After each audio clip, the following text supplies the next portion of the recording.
저는 오늘 양기자 작가님의 모순이라는 책을 리뷰해 보도록 하겠습니다. 이 책은 주인공인 안진진이라는 캐릭터가 김장우 그리고 나영규 두 남자 사이에서 갈등하는 그런 내용을 그린 책입니다. 제가 임팩트를 느꼈던 부분 위주로 말씀을 드릴게요. 먼저 첫 번째로는 아무리 결정이 어려워도 51%와 49%로 나뉜다는 얘기를 하고 싶습니다. 아무리 김장우, 나영규 두 명에게 끌려도 안진지는 마음의 소리를 들었을 때 조금 더 마음에 드는 선택지가 있었고 결국 그 방향으로 선택을 하게 됩니다. 그래서 우리 삶에서 아무리 그런 선택이 어렵다고 하더라도 결국에 내 마음을 잘 들어보면 내가 조금 더 가치 높게 선택하는 부분 아니면 내 마음이 끌리는 부분 이렇게 판단을 할 수 있다는 생각이 들어서 그런 부분에서 좀 공감을 하면서 봤습니다. 두 번째로는 결정 자체가 중요하지는 않다는 생각입니다. 요즘 제가 계속 하는 생각인데 A가 무조건 정답이라든지 B가 무조건 정답이라든지 하는 건 없는 것 같고 그 선택지는 안진진으로 따지면 나영규냐 김장우냐 누구랑 결혼한다고 해서 최선이라는 답이 정해져 있는 거는 아니라는 생각입니다. 단지 선택을 하고 그 선택이 최선이 될 수 있게 끌어가는 것이 나의 역할이다라는 생각을 하면서 왔습니다. 그리고 세 번째는 결국에는 본인이 가치 평가를 높게 하는 삶을 살게 된다는 말입니다. 안진지는 일란석 쌍둥이인 엄마와 이모를 보면서 엄마는 밖에서 보기에는 행복하지 않을 수 있는 조건을 가지고 있지만 정말 행복하게 잘 살고 있고 이모는 남들이 보면은 좀 되게 부러워할 만하고 좋은 삶이지만 본인은 너무 안 좋아하고 결국엔 극단적인 선택을 하게 되는 그런 상황입니다.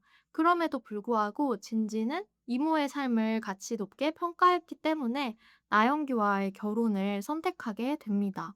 그래서 결국에는 다른 사람들이 뭐 더 좋다, 안 좋다라고 하는 삶은 크게 의미가 없고 결국 사람은 자기가 원하는 대로 선택을 하게 된다. 이런 결론을 내게 되었습니다. 그래서 저 역시도 어떤 선택을 할 때 다른 사람들의 얘기를 많이 뭐 듣고 참고하기는 하지만 그 사람들이 처해 있는 상황과 그리고 가치관, 뭐 환경 같은 것들이 저랑은 다르기 때문에 맹신하거나 하지는 않고 저의 마음을 좀 믿고 결정을 하는 편입니다. 그러다 보니까 좀 그런 부분에서 이제 한 번 더 저의 생각을 좀 다질 수 있던 그런 계기가 되었습니다. 저는 이 책을 보면서 함께 보면 좋을 책들이 떠올랐는데요. 가장 먼저 떠올랐던 책을 여러분에게도 추천드리려고 합니다. 미드나잇 라이브러리라는 책이 있습니다.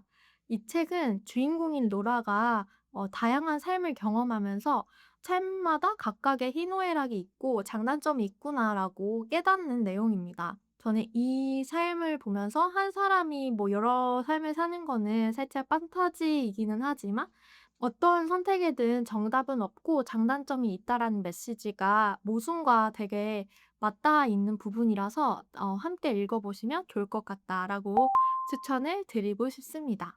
전체적으로 제가 이 책을 읽으면서 느꼈던 생각들을 정리해 보려고 합니다. 예전에는 '선택 자체는 중요하지 않다.'라는 메시지를 크게 공감하지는 못했어요. 어떤 선택이 그래도 좀 더 낫고 어떤 선택을 하면은 후회할 수도 있다라는 부분이 굉장히 크게 남았는데 최근에는 '선택 자체는 정말 중요하지 않고 그다음에 내가 잘 끌어가면 된다.'라는 부분에 좀 더 확신을 가지고 있습니다.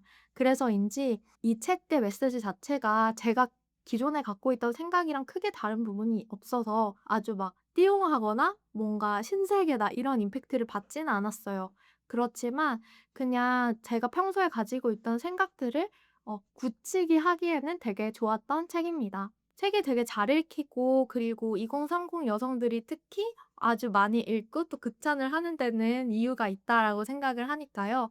많은 분들이 또 읽어 보시고 또 후기 공유해 주셨으면 좋겠습니다. 그럼 저는 또 다음에 재밌는 책 리뷰를 가지고 돌아오도록 하겠습니다. 감사합니다.